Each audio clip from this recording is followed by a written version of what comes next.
Bienvenue au site historique Marguerite Bourgeois.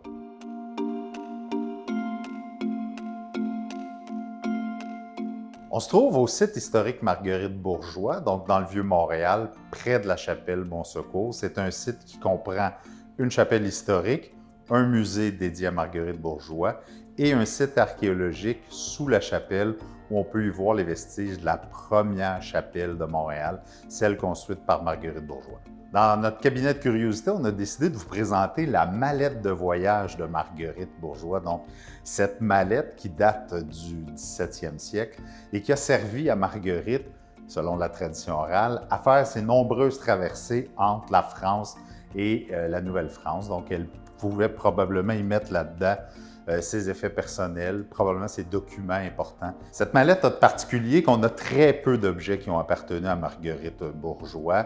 On a principalement des livres qu'elle a annotés de façon manuscrite.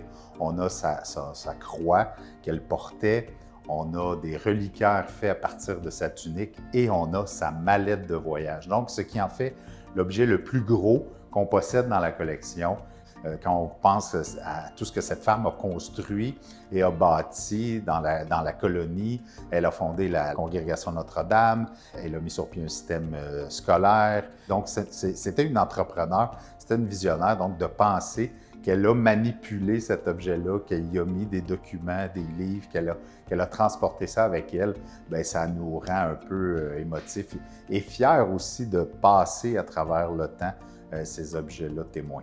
Donc, ici au site historique Marguerite Bourgeois, ce qu'on peut voir, c'est la nouvelle exposition permanente Oser Marguerite, qui va donc vous présenter cette femme visionnaire du 17e siècle qui avait un rêve d'éducation. Donc, les gens vont pouvoir découvrir le rêve de Marguerite. Au sous-sol, vous allez avoir une exposition sur le quartier Bon-Secours, dans la voûte, ainsi qu'une exposition temporaire Femmes et sœurs d'exception qui témoignent du parcours de vie exceptionnel de 10 religieuses de la congrégation Notre-Dame. Et évidemment, bien, il y a la chapelle historique que vous pouvez toujours visiter, ou soit pour vous y recueillir ou juste admirer les magnifiques peintures qui ornent la chapelle.